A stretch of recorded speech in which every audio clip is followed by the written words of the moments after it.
इसलिए हम लोग आज इस भजन के ऊपर बात करने जा रहे हैं। मेरे कुछ स्टाफ लोग आप जानते हैं, ये बहुत हंसीजनक है। पता है उन्होंने क्या कहा? सैम्स। और वास्तव में यदि आप अंग्रेजी में कहना चाहें, यदि आप भजन संहिता को अंग्रेजी में कहेंगे साम्स, PSALMS, साम। और वे भजन के ऊपर बात करने जा रहे थे और उन्होंने पहला भजन लिया और और और उसको उन्होंने पढ़ा। ठीक है। ये जो नाम है भजन, अ, ये एक यूनानी शब्द साल्मों से आया। PSALMOI, साल्मों। और इसका मतलब होता है स्तुति के गीत। भजन जो है सामान्यतः, ये जो शीर्षक दिया गया है भजन, ये यूनानी शब्द से है, साल्मों से। और इस यूनानी शब्द का जो अर्थ है स्तुति के गीत। और अब जानते हैं, सभी लोग सोचते हैं, बहुत से लोग सोचते हैं, उनका मानना है कि ये भजन जो है, इसके सारे के सारे भजन दाऊद ने लिखे हैं। ये सही नहीं है। कुछ भजन दाऊद द्वारा लिखे गए हैं और कुल मिलाकर के इसमें 150 भजन हैं। और उसमें से कुछ कुछ पुराने इब्रानी लोग एक और भजन को उसमें जोड़ा और कुल 151 भजन है। खैर जो भी हो, 150 भजन। और फिर ये भजन जो है मानवीय भावनाओं को दिखाता है। कई बार बहुत सारे प्रेरणादायक, कई बार परमेश्वर की स्तुति कर रहे हैं, परमेश्वर की महिमा कर रहे हैं, और कुछ बार भयानक है क्योंकि ये मनुष्य के निराशा को प्रदर्शित करता है। और इसमें बहुत भिन्नताएं हैं। कुछ बुरे भावनाएं भी हैं और कुछ आनंद की भावनाएं भी हैं। प्रेरणादायक हैं और कुछ तो तकलीफ भरा और बदले से भरा है, पलटा लेने वाले शब्दों से भरे हैं। भजन जो है वो मनुष्य के अपने अनुभव से है। ये सारे भजन उन सही भजन का अपना मूल पृष्ठभूमि है और वो की यह आराधना है और व्यक्तिगत प्रकटीकरण है लोगों का। ज्ञान पाने लायक शिक्षा की बात यहाँ है, परमेश्वर के बारे अच्छा ज्ञान है यहाँ। और इसके बाद अब देखिए, भजन जो है पुराने नियम के काल में इस्तेमाल किया गया है अलग अलग तरीके से। जो लेवी थे इसका इस्तेमाल किए, और जिस प्रकार हम कलीसिया में किया करते हैं, हम एक भजन पढ़ते हैं, लेकिन उनके पास, मेरा मतलब सिर्फ मेन कलीसियाएं जैसे CSI, CNI, लूथरन, इनके पास में एक भजन का सेट है। अन्यथा पासवान ही भजन चुन करके उसे देते हैं। लेकिन इन लेवियों में वे लगभग 24 भजन चुनते हैं। इसका यह मतलब नहीं कि हम भी 24 भजन को ले संडे के दिन में, और सोमवार को 48 भजन वे लोग लेते हैं, और मंगलवार के दिन 82 भजन को लेते हैं, और बुधवार के दिन 94 भजन, बृहस्पतिवार के दिन भजन 81, और शुक्रवार के दिन वे भजन 93 लेते हैं, और फिर शनिवार के दिन भजन 92 लेते हैं। और उपवास के समय में भजन 102 का इस्तेमाल होता, और इसके साथ ही भजन 104 मसीह के द्वारा इस्तेमाल होता आरंभिक कलीसिया में, और वो भी पेंतिकोस्त के पर्व के समय में। और भजन 136 इसका इस्तेमाल सबत के दिन होता था, हलेल, सबत की सेवा में। भजन 113 से भजन 118 तक मिस्री कलीसियाएं इस भजन को कह करके वो मनाते थे, इस भजन को वो पढ़ते थे। अलग अलग भजन जो है वो विशेष करके शोक सूचक भजन है। शोक सूचक का मतलब परमेश्वर से क्षमा याचना करना। मैं ये सारी सूची आपको देना चाहूंगा, यदि आप मुझे लिखेंगे तो मैं ये सूची आपको दूंगा। भजन 6, 32, 38, 51, 102, 130 और 143, ये सभी क्षमा याचना भजन है। और ये वे भजन है जब मनुष्य ने पाप किया और भजन कहते हुए परमेश्वर के सम्मुख में वो रोता है, अपने शोक को व्यक्त करता है, उस बात के लिए उसे दुख है, खेद है जो गलत उसने किया, और अपने गुनाह को प्रभु के सामने अंगीकार करता है। और इस भजन में जो मुख्य है भजन 51, इसके बारे में अक्सर लोग बात करते हैं, जो दाऊद ने लिखा। भजन अ, नवा जो है और भजन 90, 93 भजन, ये भी वैसा ही लिखा गया है। अ, इसके विषय में कुछ बातें हैं। और अ, पुराने नियम में भजनों को कहा गया है कई एक जगहों पर, भजन के कुछ वक्तव्य को, और भजन से कुछ अंश लिए गए। मरकुस 14 उसका 26, प्रेरित 4 उसका 24, ये सारे, पहला कुरिन्थियों 14 उसका 26। ये भी पढ़ने की आवश्यकता नहीं, मैं बस आपको पजल बता रहा हूँ, आप लिख लें, आप पढ़ना चाहे बाद में पढ़ सकते हैं। इफिसी 5 उसका 19, कुलुसियो 3 उसका 16। ये बहुत आसान है, कुलुसियो 3:16, याद करने में आसान है ये लगभग अनुमान लगाया गया है कि नए नियम में और भजन में से लिए हुए अंश जो 55 बार नए नियम में आया है। और ये सारे जो भजन हैं जो अलग अलग जगह पर दिए गए हैं, 365 भजनों से लिया गया है।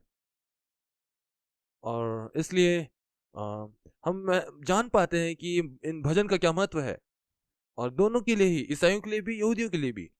और यही मैं प्रयास कर रहा हूँ आपके पास लाने के लिए।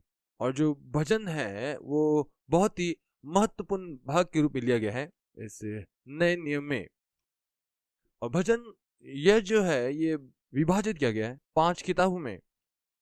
और मैं इन नोट्स को आपको भेजूंगा यदि आप मुझसे कहेंगे, और मैं आपको दूंगा, और मैं ये नोट्स आपको दूंगा। हाँ, या फिर मैं इसे फेसबुक पेज पर या इंटरनेट पे मैं डाल दूंगा। भजन ये जो है ये 5 किताबों में विभक्त किया गया है, 1 से 41 तक एक किताब, ये पहली किताब। और उसके दूसरे भाग जो है 42 से लेकर 72 भजन तक। और तीसरा भाग 73 भजन से लेकर 79 भजन तक। और चौथी भाग जो है भजन 90 से लेकर के 106 तक।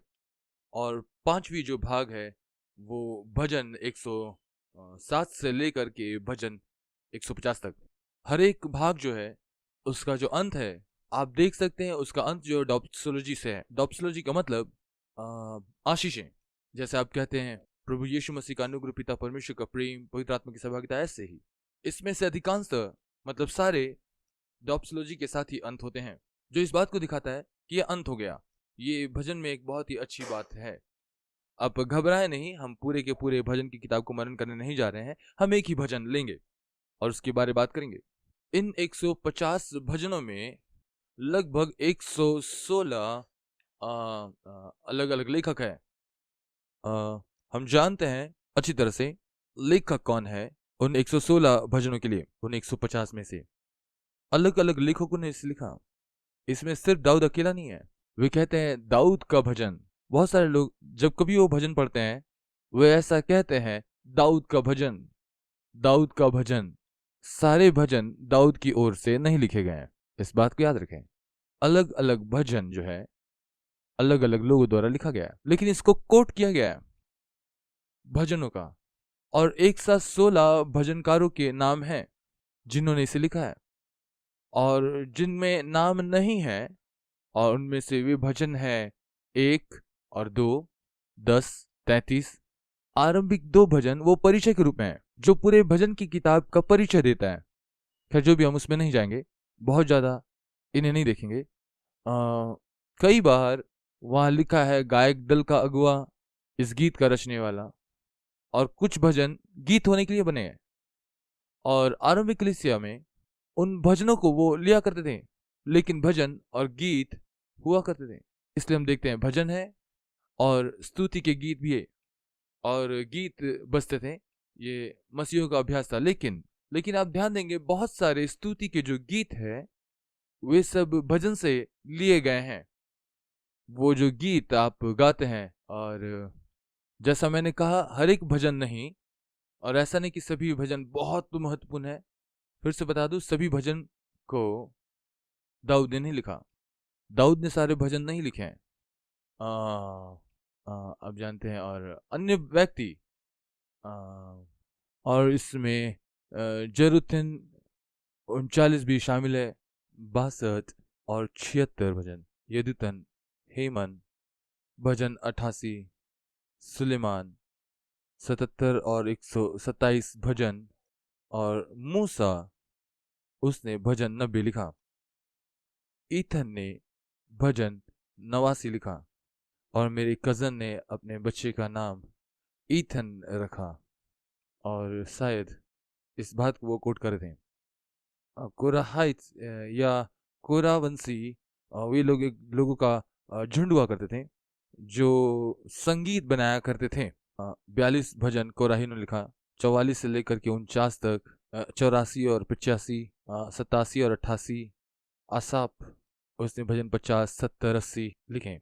आरंभिक कलीसिया भजन के महत्व को जानते थे कि एक व्यक्तिगत अनुभव है परमेश्वर की आराधना का, और ये निश्चित तौर पर एक ऐतिहासिक घटनाक्रम भी दर्शाता है।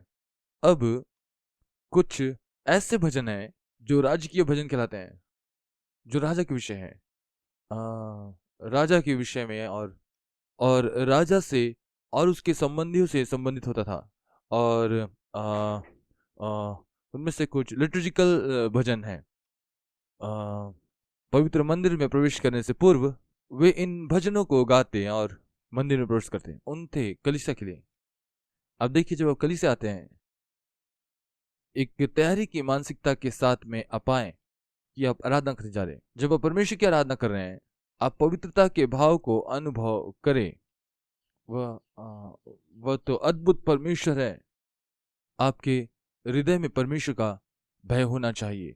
हमारा परमेश्वर अद्भुत परमेश्वर है, वो सर्व सामर्थी है। जब आप इस परमेश्वर से मिलेंगे, मान लीजिए जैसा कि आप तमिलनाडु के मुख्यमंत्री से मिलने जा रहे हैं, आप उनके सामने में आप बहुत इधर उधर की बातें नहीं कर सकते और उसके सामने में आप बहुत ही गंभीर होकर के आप बैठे होंगे और आप बहुत अच्छे सलीके से उसके पास आएंगे। और जैसे ही हम आराधना में प्रवेश करते हैं, और एक बात जो मुझे बहुत परेशान करती है, इन दिनों में कलीसिया ने अपने उस तैयारी को खो दिया है और वे ऐसे ही आकर आराधना करते हैं। उनका मन यहां वहां लगा रहता है। वे महिलाएं जब कलीसिया में आती है, वो अपने प्रेशर कुकर के बारे में सोच रही होती है या उस गैस स्टोव के बारे में सोचती है। और यहां आप आराधना करें, वो सर्वशक्तिमान परमेश्वर, उसकी उपस्थिति वहां पे है। इसलिए हमें जरूरी है कि उसके पास आए इस समझ के साथ कि वास्तव में वो परमेश्वर कौन है।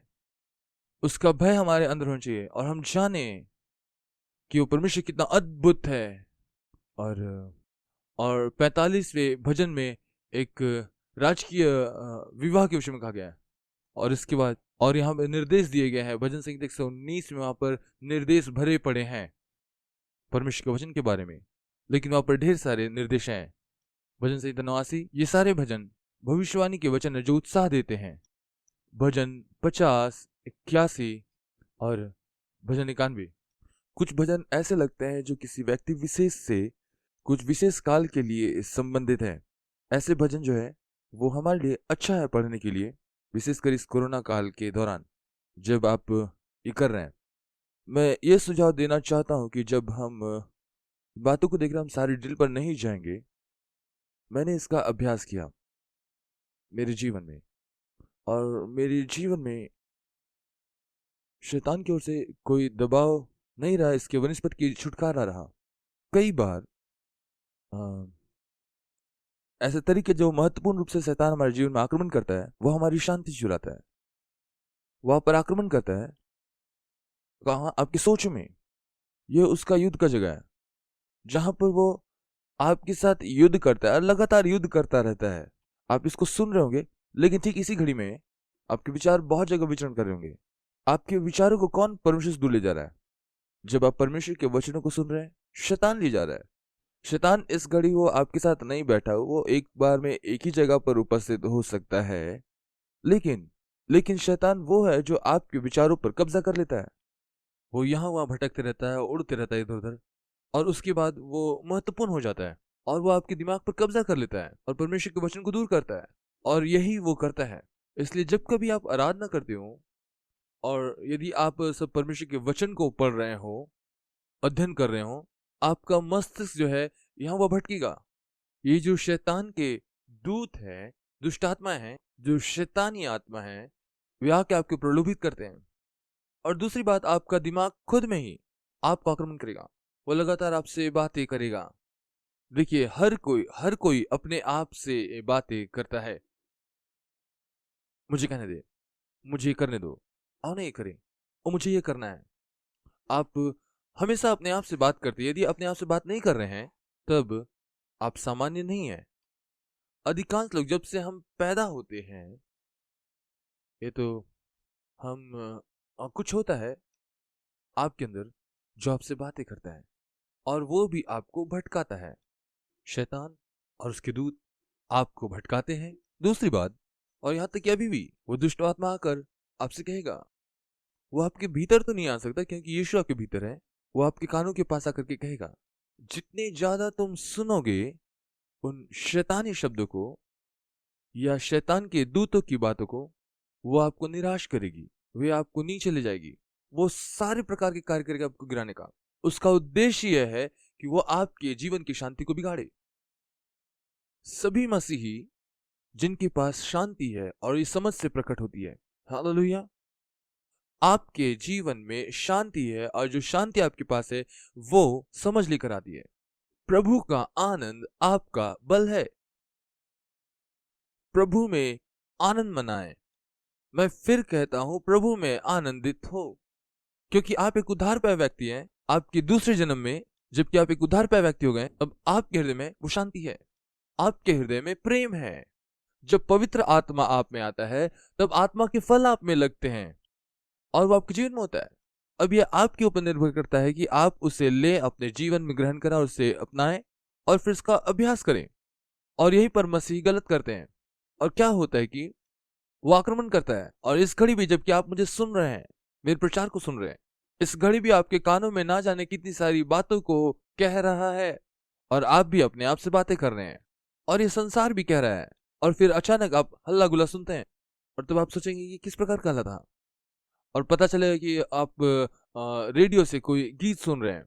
हो सकता है पड़ोस में कोई बजा रहा है, या फिर सड़क से कोई चिल्लाते हुए वहां से गुजर रहा है। ये सारे संसारिक आवाज आपके कानों में आएंगे, और इस बीच परमेश्वर की आवाज को सुनना भजन सहायता करता है। मैं कई बार बहुत ही भयानक समय से गया, और मैं अपने आप में बहुत मेस्ड अप हो गया था, क्योंकि शैतान मुझ पर बार बार आक्रमण कर रहा था, और उस बहुत बुरे समय थे। पर आपको पता है मैंने क्या किया? मैंने सब कुछ रोक दिया, और मैं भजन 91 उसे बार बार याद करने लगा। और मेरे जीवन में एक गड़बड़ी सी थी, मेरे चारों ओर गड़बड़ी थी, और ये गड़बड़ी नामधारी मसीहों के द्वारा उत्पन्न किया गया था, और सेवकाई में सब कुछ गड़बड़ नजर आ रहा था, और ये संसार सब गड़बड़ दिख रहा था मुझे। मेरे मित्रों, मैं बताना चाहता हूं, दुनिया गड़बड़ नहीं है। ये ये गड़बड़ नहीं है, ये गड़बड़ नहीं है, ये संशयात्मक नहीं है। यदि ये आपके दिमाग में है, यदि आप महसूस करते हैं कि कोई, यदि आप परेशान हो रहे हैं, जैसे मैं कई बार परेशान हो जाता हूं, और उस समय सभी बातें आपको परेशान करेगी। कुत्ते आपको परेशान करेंगे, बिल्ली परेशान करेगी, पंखे से आप परेशान होंगे, बहुत तेज नहीं चलती, जो कुछ भी हो सब कुछ आपको परेशान करेगी।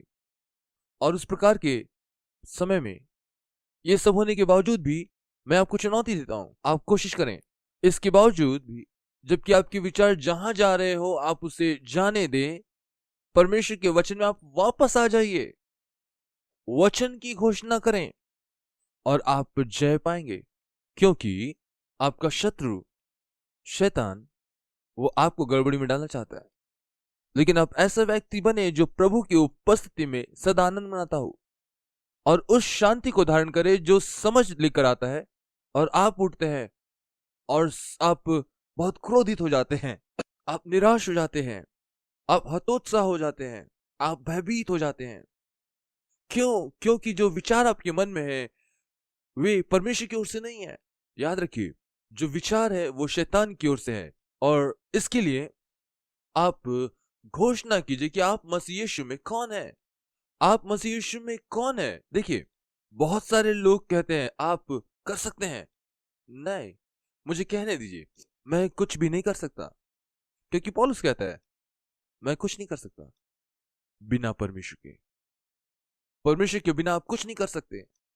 और इसलिए हमारी निर्भरता, जितना ज्यादा हम परमेश्वर पर निर्भर होंगे और उनके विचारों में, और अपने सारे विचारों को उसके अधीन करेंगे परमेश्वर के, तो जब कभी ये बुरे विचार आप में आएंगे या निराश करने वाली बातें, ओ मेरी पत्नी ने ऐसा कहा, और तब आप समर्पित होते हैं, ओ मेरे पति ने ऐसा कहा, परमेश्वर के अधीन हो जाइए। ओ मेरी बेटी ने ऐसा कहा, परमेश्वर के अधीन हो जाइए। ओ मेरे पिता ने मुझसे ऐसा कहा, परमेश्वर को समर्पित कीजिए। क्योंकि आप एक दूसरे से प्रेम करते हैं। आपका सोच ये नहीं है कि आप अगले को नीचा करें, आपका इरादा है प्यार जताने का, और आपके हृदय में बहुत प्रेम भी है। और कई बार आप कुछ कहते हैं और जो बाहर आता है, और अनुभूति जो है वो 100% सत्य से दूर होती है। जो आप सत्य के रूप में आप ढूंढ रहे हैं, और यह अधिकांशतः 99% तक ये मात्र अनुभूति होती है। हाँ, मेरे पिता मुझसे कहते थे, मैं तुम्हें कुत्तों का मनोविज्ञान बताऊंगा। और वो कहते थे, इस कुत्ते को देखो टॉमी, तुम एक अच्छे कुत्ते हो। और तुरंत ही टॉमी रुक जाता है अपनी दुम दबाकर और देखता है कि मैंने क्या गलत कर दिया। टॉमी, तुम एक अद्भुत कुत्ते हो। अपना दुम हिलाना वो बंद कर देगा। तब वो कहेंगे, हे तुम गधे, क्या तुम गधे हो? इधर आ मूर्ख, ए डरपोक कुत्ते इधर आ। और तुरंत फिर टॉमी अपना दुम हिलाना शुरू करता है, आगे पीछे घूमना चालू करता है। ये कुत्तों का मनोविज्ञान है। और बहुत सारी बातें कई बार हमारे घर के संबंधों में, और ये बेहतर होगा यदि हम उस रीति से इस्तेमाल करें कि उस भाव को, और जब वो ये सुनते हैं, देखिए, मैंने ये पाया, मुझे एक समस्या है सुनने में, और इसलिए मैं जरा जोर से बात करता हूँ। और अभी भी मेरे कानों में वो नहीं है यंत्र, और मैंने सीखा कि कैसे मैं बहुत ज्यादा जोर से ना बोलूं बिना उस यंत्र के। क्योंकि मैंने ये अनुभव किया कि ये कितना ऊंचा मैं बोलता हूँ जब मैं उसे लगाता हूँ, और मुझे पता चलता कि मैं कितने जोर से बोल रहा हूँ। अधिकांश लोग, आप जानते हैं, आपको पता है जो लोग सुन नहीं पाते हुए जोर से क्यों बोलते हैं? यदि आपका पति जोर से नहीं कह सकता, उसे दोष ना लगाएं, उसे जांचिए, जैसे मेरे पत्नी ने किया। मेरे कानों की जांच के लिए ले गई, और मैंने ये बात पाया कि लगभग 40 से 45% तक सुनने की क्षमता खत्म हो गई। और यदि सुनने की क्षमता खत्म हो गई, मैं अपने आप को भी सुन नहीं सकता, तब मैं क्या करता हूँ, और मैं इतना जोर से कहने लगा कि मैं उसे सुन सकूं, और इस प्रकार जोर कहने लगा। जैसे आप अपने घर पर हैं हर समय, याद रखिए ये एक विशेष समय है। आप देखिए, परमेश्वर सब बातों को नियंत्रण में रखे हैं। परमेश्वर ने अपना नियंत्रण इस संसार के ऊपर में नहीं खोया है। देखी और अनदेखी, वो सारी बातों का रचने वाला परमेश्वर है। और वो जो है इस कोरोना के संक्रमण काल में जहां लोग मर रहे हैं, वो अब भी सारी बातों को नियंत्रित किया है। जब तक वो इसे अनुमति ना दे, कोरोना वायरस इस दुनिया में कभी नहीं आ पाता। पूरा दुनिया उसके मुट्ठी में है। आप ये मत सोचिए कि परमेश्वर ने नियंत्रण खो दिया। और पिछली दफा मैं इस बात को कह रहा था, और ये जो E.M. फॉस्टर हैं, बहुत बड़े कविता लेखक हैं, वो अमेरिका के रहने वाले हैं। वो कहते हैं, महान सामर्थ्य परमेश्वर की मर्जी वो एक फंदे में फंस गई है। उसने बहुत सारी चीजों के विषय में लिखा है, और वो लिखते हैं, महान सामर्थ्य परमेश्वर की मर्जी फंस गई है। क्या आप भी ऐसा ही सोच रहे हैं? क्या आप ऐसा ही सोच रहे हैं? देखिए, आज जिस भजन को मैं आपके साथ में बांटने जा रहा हूं, वो भजन 13 है। ये दाऊद क्या कहता है? दाऊद को मैं बहुत पसंद करता हूं। मुझे दाऊद पसंद है क्योंकि उसने वास्तविकता का सामना किया। उसने वास्तविकता का सामना किया। वो परमेश्वर के अधीन हुआ और वास्तविकता का सामना किया। उसने वास्तविकता का सामना परमेश्वर के साथ किया। अब देखिए, हम इससे अधिक लोग सोचते हैं, हम परमेश्वर से ऐसा नहीं कह सकते, परमेश्वर तू कहाँ है? मेरी दादी माँ, और वो प्रतिदिन प्रतिदिन प्रार्थना करने वाली थी। अपने आप को कमरे में बंद कर लेती, और जोर से वो लगभग 1 घंटे तक प्रार्थना करती, मेरे पिता की माँ। और मैं हमेशा सोचता हूँ, परमेश्वर ने उनकी प्रार्थना को सुना और मेरे पिता की सेवकाई को उसने आशीष दी और मेरी सेवकाई को भी। और वो मुझे हमेशा सेवकाई देना चाहती थी और मैं इससे बहुत नाराज हो जाया करता था। प्रभु, मैं अपने पहले बेटे को तुझे दे दूंगा सेवकाई के लिए। और मैं सोचता था, प्रभु मैं तो तैयार ही नहीं हूं। और वो मुझे परमेश्वर के हाथों में सौंपा करती थी। लेकिन ये हो गया, इसका यह मतलब नहीं आप अपने बच्चे को परमेश्वर को समर्पित कर सकते हैं बिना उनकी अनुमति या बिना परमेश्वर की अनुमति के। अब क्या होता है कि यह जो है कि उसने प्रार्थना की और वो प्रार्थना कर रही है, मैं प्रार्थना करूं, मेरे परिवार के लोग कर रहे हैं। और ये जरूरी है कि घर की महिलाएं जो है, माएँ हैं, यहाँ तक कि घर के जो पिता भी हैं, वे प्रार्थना करें और अपने परिवार को परमेश्वर के हाथों में समर्पित करें। अपने परिवार को यीशु के हाथों में सौंप दें, अपने अधिकार को यीशु के हाथों में दे दें। जो भी हो, भजन 13, मैं आपको एक और फिलॉसफी के बारे बताऊंगा जो मेरे पिता ने बताया, ऑस्ट्रिच फिलॉसफी। आप जानते हैं क्या? आपने ऑस्ट्रिच फिलॉसफी के बारे में सुना? ऑस्ट्रिच एक ऐसा पक्षी है जो उड़ नहीं सकता, लेकिन ये काफी तेज रफ्तार से दौड़ सकता है, लगभग 60 किलोमीटर प्रति घंटे की रफ्तार से। ऑस्ट्रिच ये बहुत तेजी से दौड़ता है और इसके पंख जो हैं बहुत ही अच्छे हैं। और उसके ये पंख और ये महिलाएं जो टोपियां लगाती है, उस टोपी पे पंख लगते हैं और उसके पंख बहुत खूबसूरत हैं। और उसे लगाना और यहाँ घूमना, और इन इन पंखों के लिए उनका शिकार किया जाता है और साथ ही उसकी मीट के लिए भी। यदि आप अफ्रीका में जाएंगे, वहां पर ऑस्ट्रिच के मांस को आपको खिलाएंगे। कहने का मतलब आपको मालूम ही नहीं चलेगा आप क्या क्या खा रहे हैं वहाँ। और वहां पर भी बहुत सारे शिकार किए हुए पशुओं को खाते हैं। लेकिन यहाँ जो है ये बात है, यह ऑस्ट्रिच जो है ये दौड़ता है और लगातार दौड़ता रहता है। और जब शिकारी उसका पीछा करता है एक घोड़े में या एक जीप में, यदि इसे दौड़ाएं, और और ये दौड़ता जाता है, दौड़ता जाता है, दौड़ता जाता है और थक जाता है।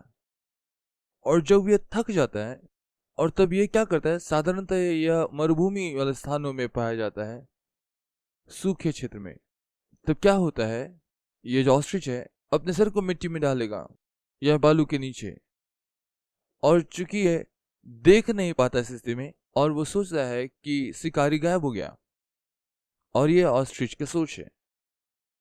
और कई मसीही अभ्यास इसी प्रकार ऑस्ट्रिच फिलोसफी पर आधारित है। वे खुद तो नहीं देखते कि वो किसका सामना कर रहे हैं, वे वास्तविकता को नहीं देखते। इसके बजाय बिना वास्तविकता का सामना किए ये सारी घटनाएं जो हमारे जीवन में घटित होती है, ये हमें बनाने के लिए है। ये इसलिए है ताकि ये हमें मसीह के स्वरूप में परिवर्तित कर दे। और यही इसका उद्देश्य है, क्योंकि उसने से पहले से हमारे लिए तय कर रखा है कि हम परिवर्तित हो मसीह यीशु के स्वरूप में। आप इसे रोमी की पत्री में पढ़ सकते हैं। और इसलिए हमारा उद्देश्य या हमारे बुलाहट का उद्देश्य पहले से तय किया गया है और हम योजना के अंतर्गत एक विशेष उद्देश्य के लिए बुलाए गए। वो उद्देश्य क्या है? पहली बात, हम पहले से तय लक्ष्य की ओर आगे बढ़ रहे हैं और वो लक्ष्य यह है कि हम मसीह के स्वरूप में बदलते जाएं। और तब तक परमेश्वर हमें उन सारी परिस्थितियों से होकर के लिए चलता है। और हम कई बार इस अनंत योजनाओं को नहीं समझ पाते। हम नहीं समझ सकते क्यों ये सारी बातें हो रही है, हमें नहीं पता। परंतु एक चीज, ये कुछ ऐसा नहीं कि है चाइनीज के द्वारा हुआ या फिर किसी अन्य व्यक्ति के द्वारा ये स्वाभाविक होता है। नहीं, हर बातों में जो है परमेश्वर नियंत्रण में है। और जब इस बात को यकीन करते हैं आप, और इसके साथ ही जब आप उसकी इच्छा के साथ चलते हैं कि आपके लिए पहले से तय किया गया है कि आप यीशु के मसीह का स्वरूप हमें बदल जाने पाए, और यही उद्देश्य है। अब हर बात जो हो रही है वो आपको यीशु में परिवर्तित कर रहा है। वह देखिए, बहुत सारे लोग ये सोचते हैं कि उन्हें अपने आप को पवित्र करने की आवश्यकता है। परमेश्वर आपको पवित्र बनाता है, ये शुद्धिकरण का जो कार्य है, ये कार्य पवित्र आत्मा का कार्य है। सिर्फ पवित्र आत्मा ही है जो आपको बदल सकता है। और जब ये प्रयास कर रहा है, कई बार वो आपके जीवन में अलग अलग परिस्थितियों के लिए अनुमति देता है। कई बार वो आपको किसी के ऊपर हंसने के लिए मौका देगा जो आपको परेशान कर रहा है, ताकि आप बढ़ जाएं परमेश्वर के प्रेम में। और इसलिए हम साधारणतः इसे कई बार बहुत सरल ले लेते हैं अपने बच्चों को, लेकिन हम दूसरों के साथ ऐसा नहीं करते हैं। लेकिन परमेश्वर लोगों को हमारे जीवन में आने देता है। परमेश्वर परिस्थितियों को हमारे जीवन में आने देता है ताकि हमें वो परिवर्तित करें यीशु मसीह के स्वरूप में। और इसलिए आपको वास्तविकता का सामना करना है। देखिए, और इसी चीज के विषय में प्रचार करने जा रहा हूं। प्रचार नहीं, पर भजन 13 से बांटना चाहता हूं। दाऊद एक व्यक्ति है जिसका परमेश्वर के साथ एक अच्छा संबंध है। मसीहत आराधना नहीं है किसी ईश्वर का जो ऊपर है। नहीं नहीं नहीं, यह एक व्यक्ति के साथ संबंध है जो कि यीशु मसीह है। ये कोई धर्म नहीं है, ये तो एक दोस्ती है और परमेश्वर के साथ एक संबंध रखना है। वास्तविकता में परमेश्वर के साथ मनुष्य का संबंध है। वो उससे बात करता था। मेरा मतलब, मैं कई बार आश्चर्यचकित होता हूं, वो मुझसे क्या बातें करेगा, आदम से क्या बातें करेगा। दिन के ठंडे समय में परमेश्वर वाटिका में आते थे और आदम हवा से बातें करते थे। उसका विषय क्या रहा होगा? कई बार मैं सोचता हूँ क्या बातें करते थे, और वे क्या बात कर रहे होंगे। वे बस एक संबंध निभा रहे थे। देखिए, आपके मित्र है, आप अपने मित्र के पास जाते हैं और उससे बातें करते हैं। इन दिनों में जितने टीनेजर्स है और जवान लोग फोन पे लगे पड़े हैं, और इन दिनों में यदि देखें, अधिकांश जवान लोग फोन पर वो बातचीत कर रहे हैं। और यहां तक कि आप रेस्टोरेंट में भी जाएं, माँ के पास में सेलफोन है, पिताजी के पास में सेलफोन है, और बच्चे के पास में फोन है, और हर किसी के हाथ में मोबाइल फोन है। और वे पहले से व्यस्त हैं अपने अपने फोन के साथ, साथ बैठे पर कहीं और व्यस्त हैं, और उसके बाद फोन बजता है और तेजी से दौड़ कर जाते हैं। क्या होगा? फोन को आप बजने देंगे? हमने इस वस्तु को ऐसा पाया कि वो हमारा हिस्सा है। फोन आज के समय में हमारे जीवन का भाग हो गया है, हमारे अस्तित्व का। खैर जो भी हो, ये कोई गलत नहीं है।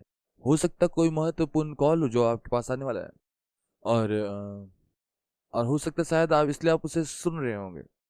लेकिन जो भी हो, भजन 13, और मैं आपके साथ में ये बांटना चाहता हूं कि आप इस ऑस्ट्रिच फेलोशिप का पालन ना करें। 90% के मसीही लोग इस ऑस्ट्रिच फेलोशिप का पालन करते हैं, क्योंकि परमेश्वर के साथ उसका संबंध एक अच्छा मित्रता का संबंध नहीं है। मैं अपने मित्र को सब कुछ बता सकता हूं। मेरा एक मित्र जिसका नाम बॉबी गुप्ता, उसके बाद एडिसन, मेरा एक और मित्र है प्रदीप, और इस प्रकार से मेरे बहुत से मित्र हैं। ये वे हैं जिन्हें मैं बताता हूं, और इनसे मैं अपने जीवन के सच्चाइयों को साझा करता हूं और बताता हूं अगर मुझे कोई तकलीफ है तो। और अक्सर मेरे पाँव में दर्द रहता है, और हम इस प्रकार से साझा करते हैं। ये बहुत ही अच्छा होता है एक मित्र होना। तब यीशु का मित्र क्यों नहीं हो सकता? क्यों आपके विचार यहाँ वहां भागे जा रहे हैं और उसे आप यीशु के पास नहीं ला पा रहे हैं? इसलिए आप निराश हो रहे हैं, इसलिए आप परेशान हो रहे हैं, इसलिए आप हतोत्साह हो रहे हैं, और इसलिए आप टूटने के स्तर तक पहुंच जा रहे हैं। इसका कारण यह है कि, और यीशु के आने का एक ही कारण है, वो यह है कि आपको पुनर्स्थापित करे अपने आप में, परमेश्वर में। और ये पुनर्स्थापन का जो काम है वो पूरा हुआ, लेकिन आप तब भी आप सोच रहे हैं कि परमेश्वर आपका मित्र नहीं है। अपनी सारी भावनाएं आप परमेश्वर से कह सकते हैं।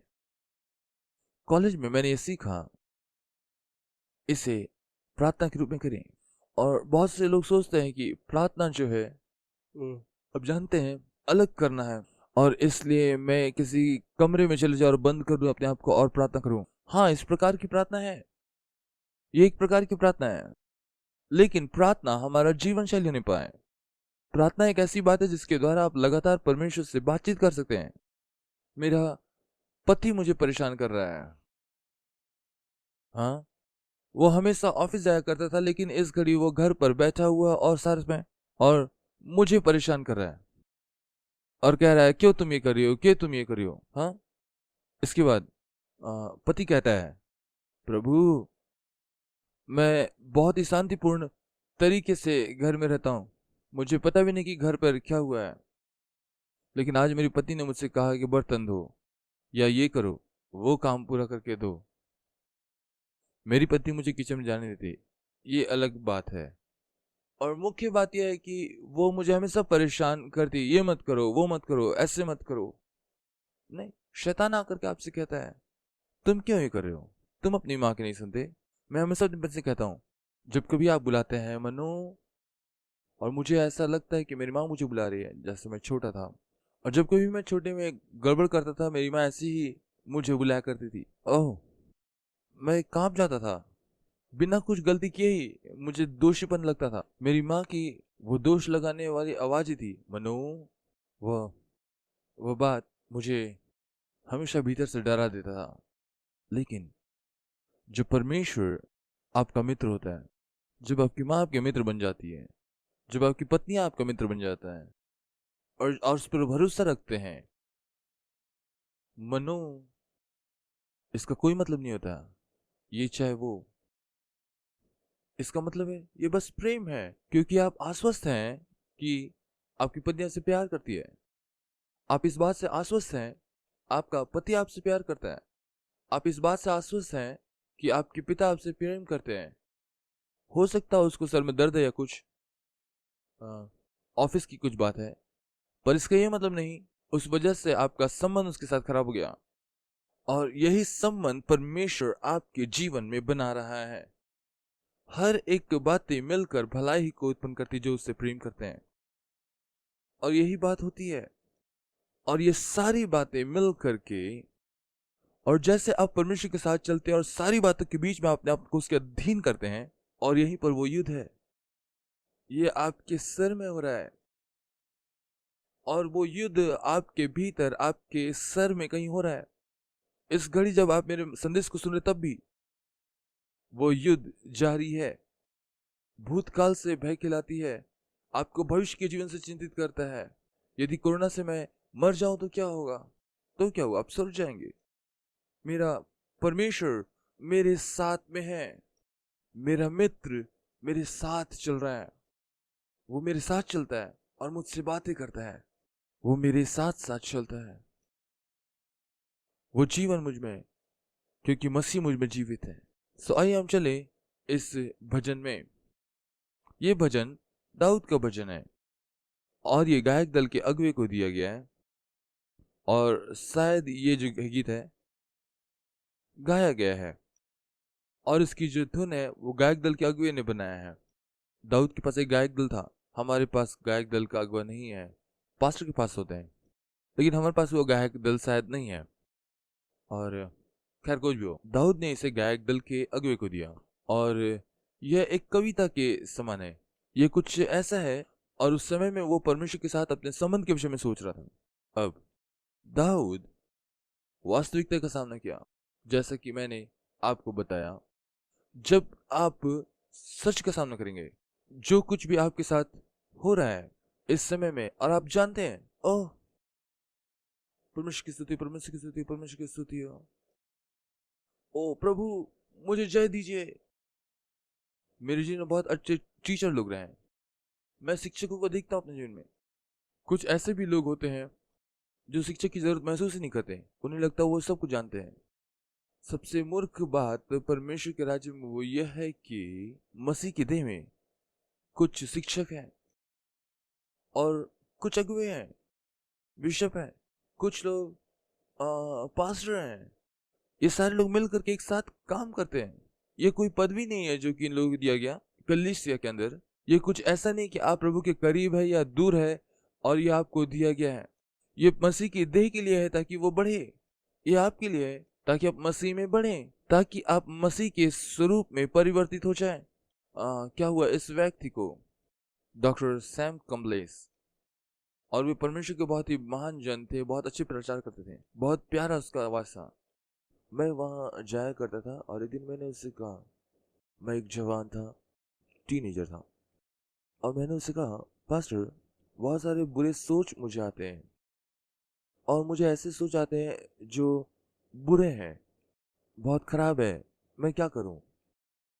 मैं लगातार इसके लिए प्रार्थना कर रहा हूं, परमेश्वर मुझे उत्तर नहीं दे रहे हैं, या हो सकता है मैं कुछ गलत कर रहा हूं, मुझे कुछ बताइए आप। पास्टर ने मुझसे पूछा, तुम किस बात के लिए प्रार्थना कर रहे हो? ये एक विशेष पाप है जो जिसमें मैं बार बार गिर रहा हूँ, आंखों की अभिलाषा। टीनेजर में ये मेरी एक बड़ी समस्या थी। प्रभु, मैं ऐसा जरा भी अनुभव करना नहीं चाहता, लेकिन ये मेरे साथ में हो रहा है, और मैं प्रार्थना किया और मेरे साथ कुछ भी नहीं हो रहा है। आपको पता है, प्रशांत कमलेश ने मुझसे कहा, हे मानो, मेरी बात सुनो, लगातार इस बात के लिए प्रार्थना मत करो। हर एक समय में क्यों ना हम वाचा बांधे, हर एक समय तुम इस प्रकार परीक्षा में पढ़ो तो मेरे लिए प्रार्थना करना, तुम मेरे लिए प्रार्थना करना, तुम कमलेश के लिए प्रार्थना करना, प्रभु उसे आशीष दे, उसे सामर्थ्य तरीके से इस्तेमाल करना, ऐसा प्रार्थना करना, और अब देखना क्या होगा, पाप तुमसे भाग जाएगा। क्योंकि हर घड़ी जब तुम्हारी परीक्षा करने को आएगा, तुम अपने मन में, अपने विचार में बदल करके तुरंत उसी समय दूसरे जगह पे जा रहे हो, और मेरे पक्ष में होकर मध्यस्थी कर रहे हो। अब देखिए से, यही हम करते हैं। लेकिन हम क्या करते हैं, जब परीक्षा आती है वहां हम इससे व्यवहार करते हैं, और परीक्षा आने के बाद जब हम उसमें गिर पड़ते हैं, हम अंगीकार करते हैं। साधारणतः ऐसा ही होता है, इसलिए हम निराश हो जाते हैं और हताश हो जाते हैं। बहुत सारा क्रोध होता है, अपने आप में दोष अनुभव होता है, और बहुत सारी ये बातें होती है, और हम इन बातों को लगातार दोहराते रहते हैं, और तब हम कहते, प्रभु नहीं, मुझे माफ कीजिए। और इसके बाद हम अपने आप से घृणा करते हैं, क्योंकि हम उस पहले बिंदु पर चले जाते हैं, और हमें पहले बिंदु पर जाने की आवश्यकता नहीं है। अभी आप छठे बिंदु पर हैं, यदि आप गिरते हैं, उठ करके आगे बढ़ना चालू कीजिए। इसलिए यहाँ दाऊद, भजन 13 उसका 1, हे परमेश्वर, कब तक? क्या तू सदैव मुझे भुला रहेगा? तू कब तक अपना मुखड़ा मुझसे छिपाए रहेगा? मैं कब तक अपने मन ही मन में युक्तियां करता रहूं और दिन भर अपने हृदय में दुखित रहा करूं? कब तक मेरा शत्रु मुझ पर प्रबल रहेगा? हे मेरे परमेश्वर यहोवा, मेरी ओर ध्यान दे और मुझे उत्तर दे। मेरी आंखों में ज्योति आने दे, नहीं तो मुझे मृत्यु की नींद आ जाएगी। ऐसा ना हो कि मेरा शत्रु कहे, मैं उस पर प्रबल हो गया, और ऐसा ना हो कि जब मैं डगमगाने लगूं तो मेरे शत्रु मगन हो। परंतु मैंने तो तेरी करुणा पर भरोसा रखा है, मेरा हृदय तेरे उद्धार से मगन होगा। मैं परमेश्वर के नाम का भजन गाऊंगा, क्योंकि उसने मेरी भलाई की है। इस भजन में वास्तव में इसमें 6 वचन है। उसकी प्रक्रिया है जिसके विषय में बातें कर रहा था, वो वास्तविकता का सामना कर रहा है। वो वास्तविकता जिसके पीछे वो चल रहा था, और जो मैंने पहले बताया, वो अनुभूति, उसकी सच्चाई का 99% वो अनुभूति है। जो कुछ आप सोच रहे हो सही है, और आप जिसका पीछा कर रहे हैं, और ये सारी बातें निर्भर करती है आप किस रीति से पड़े बड़े हैं, आपका परिवेश, आपका बचपन, और ये आपके सांस्कृतिक वातावरण पर निर्भर करता है, आपके सीखने पर ये निर्भर करता है, ये इस बात पर निर्भर करता है कि आप परमेश्वर के बारे में कैसे सोचते हैं, आपके मन में परमेश्वर को लेकर जो विचार है उस पर। ये सारे अनुभूतियां, जैसे आप उसके पीछे होते हैं, अनुभूति हमेशा सही हो ऐसा नहीं है। जिस किसी बात के भी पीछे आप कर, जैसे मैंने आपको कुत्ते की साइकोलॉजी बताई, और उस कुत्ते के विषय जब मेरे पिता कुत्ते को बुलाते हैं, ओ तू तू बेवकूफ कुत्ता, तू मूर्ख है, यहाँ आओ डॉगी, तुझ में तो दिमाग है ही नहीं है कुत्ते। और तब क्या होता है, वो अपना दुम हिलाने लगता है, और तब मेरे पिता कहते हैं, तू अच्छा कुत्ता है, इधर आओ अच्छे कुत्ते। और वो चकित होकर के देखता है और अपनी दुम दबाकर खड़ा हो जाता है। वो सोचता है, क्या हो, मुझे क्यों डांट रहे हो? ये देखिए, आप इन चीजों को हम इस रीति से समझते हैं। अनुभूति लोगों के हाव भाव से हम समझते हैं, उसकी आवाज से हम समझते हैं, हम बहुत सारी चीजों को मान लेते हैं, लेकिन हम बहुत ज्यादा इस मनोविज्ञान में ना जाएं। लेकिन आइए हम वास्तविकता में आ जाए। यहाँ और फिर दाऊद एक ऐसी परिस्थिति में है जहां वो कह रहा है, और आरंभ में भी वो कहता है, और कितना समय, और कितना समय प्रभु। यह ये जो दो शब्द है इस बात को लेकर आती है, कितना लंबा समय है। वो ये उस काल को बताता है। सबसे पहले समय का काल कितना लंबा। ये तो ऐसा लगता है मानो इसका अंत नहीं प्रभु, इसका मतलब कभी खत्म नहीं होगा। कितना लंबा, कब तक? क्या आप ये भी पूछ रहे हैं कब तक? आज कब तक ये कोरोना वायरस चलेगा? कब तक प्रभु? और क्या आप रो रहे हैं? लेकिन दाऊद परमेश्वर के साथ ये कह रहा है, और हम एक दूसरे से ये कहते हैं। हमारे साथ बुरा समय होता है और हम बच्चों के साथ इसको बांटते हैं, अपने पत्नी पर इसे डालते हैं या अपने पति पर हम इसे डालते हैं। हाँ? बिना किसी कारण के आप थोपते हैं अपने पत्नी के ऊपर, आप अपने पति के ऊपर थोपते हैं। किस लिए? ये जो समस्या है ये हमारी समस्या है, ना कि बाहर की। लेकिन इसके बावजूद परमेश्वर के पास जाने के बजाय, और दाऊद निराश है, निश्चित तौर पर दुखी है और निराश है, और वो परमेश्वर से पूछ रहा है, कब तक प्रभु? ये तो लगता है खत्म नहीं होगा। कब तक मेरे प्रभु? कब तक? कुछ जवान पूछते हैं, कब मेरी शादी होगी? हाँ, वो अपने दिल में पूछते हैं। कुछ कुछ महिलाएं, कब तक मुझे इस पति की बर्दाश्त करनी होगी? बहुत बुरा व्यक्ति है। कुछ और कहेंगे बहुत भयानक। और क्या होता है जब हम इस प्रकार से रोते हैं, कब तक प्रभु? अपने मित्र के पास जाने के बजाय कि मुझको नहीं मालूम कब तक मैं समस्या में झेलूंगा। मान लेते हैं कोई स्त्री अपने मित्र के साथ कॉफी पीने गई है और जिसकी तलाक हो गई है, वो कहती कब तक मुझको ऐसा सहना होगा इस व्यक्ति के साथ, वो मुझसे प्यार नहीं करता। और आपको पता है वो महिला क्या कहेगी? ओह, छोड़ दो उसे। अब देखिए, यदि वो परमेश्वर के पास जाए और कहे, कब तक प्रभु? परमेश्वर बता सकता है मेरे पास तुम्हारे लिए क्या है। परमेश्वर आपके हृदय को बदल सकता है। राजा के हृदय परमेश्वर के हाथ में है। समुद्र की पानी के समान परमेश्वर उसको मोड़ देता है, चाहे वो बुरा ही क्यों ना हो। इसलिए कब तक? क्या पूछ रहे हैं? कब तक? हाँ, कब तक? हाँ, कब तक मेरे प्रभु? हाँ, मैं और दूसरे लोगों से पूछने के बजाय इस समय आप परमेश्वर पूछिए, क्योंकि आप अपनी भावना को जैसे आप हैं वैसे ले जाए। इसे मत छुपाइए। अरे मैं परमेश्वर से कैसे पूछूं और कब तक प्रभु? मेरी दादी वो ऐसा प्रार्थना करती है, मैंने पहले भी आपको बताया, वो बहुत देर तक प्रार्थना करती है, लेकिन वो कहती है, प्रभु मुझे देखिए। क्या आपकी आंखें नहीं है? हाँ, ओ प्रभु, मैं तो कई बार डर जाता था। वो गलत प्रार्थना कर रही है। लेकिन मैंने दाऊद को पढ़ा, दाऊद इससे अलग नहीं है। कब तक मेरे प्रभु? और कितने दिन, कितने साल, कितने दशक तक मुझको इस परिस्थिति में रहना होगा? कब तक प्रभु मैं असफल ही रहूंगा? कब तक हो प्रभु? मैं निराश हो रहा हूं। कब तक हो प्रभु? परमेश्वर के पास जाएं, अपने भावनाओं के साथ और अपने सोच के साथ परमेश्वर का अधीन कर दें।